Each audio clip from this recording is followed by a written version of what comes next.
15 seconds. Guidance is internal. 12, 11, 10, 9. Ignition sequence start. 6, 5, 4, 3, 2, 1, 0. All engine running. We have a liftoff. Royal Air Force College, the first dedicated air academy in the world, which owes much to the vision of the founder of the Royal Air Force. In the immediate aftermath of the First World War, the first Chief of the Air Staff, Marshal of the Royal Air Force, Sir Hugh Trenchard, sought to consolidate the newly formed service onto an independent footing.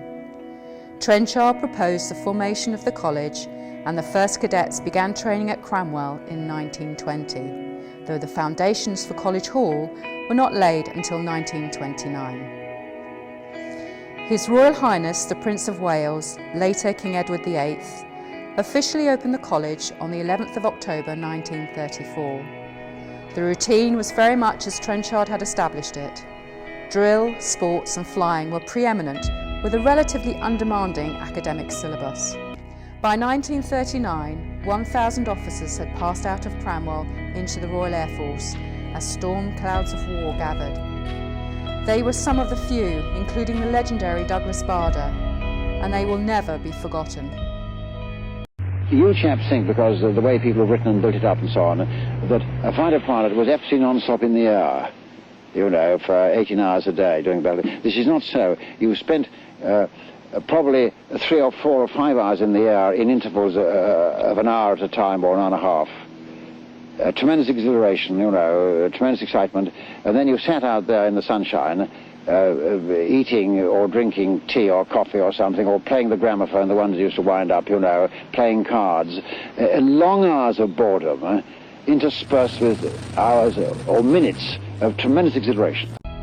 Today, initial officer training for all officers entering the Royal Air Force is undertaken within the Officer and Aircrew Cadet Training Unit, known as OACTU, which is part of the RAF College.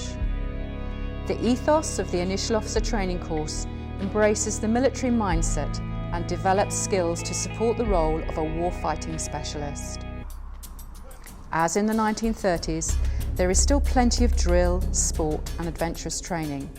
Throughout every aspect of the course, cadets become used to embracing the core ethos and values of the Royal Air Force, which are respect, integrity, service and excellence.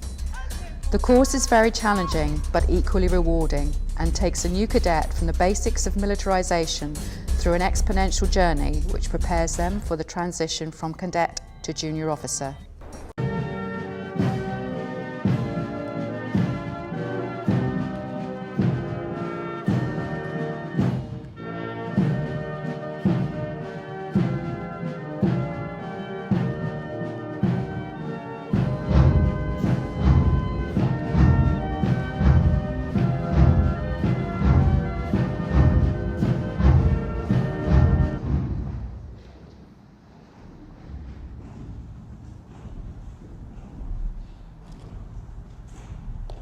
Green Squadron, halt.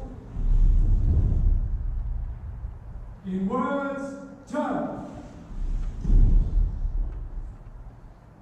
Green Squadron will remove hedgerows.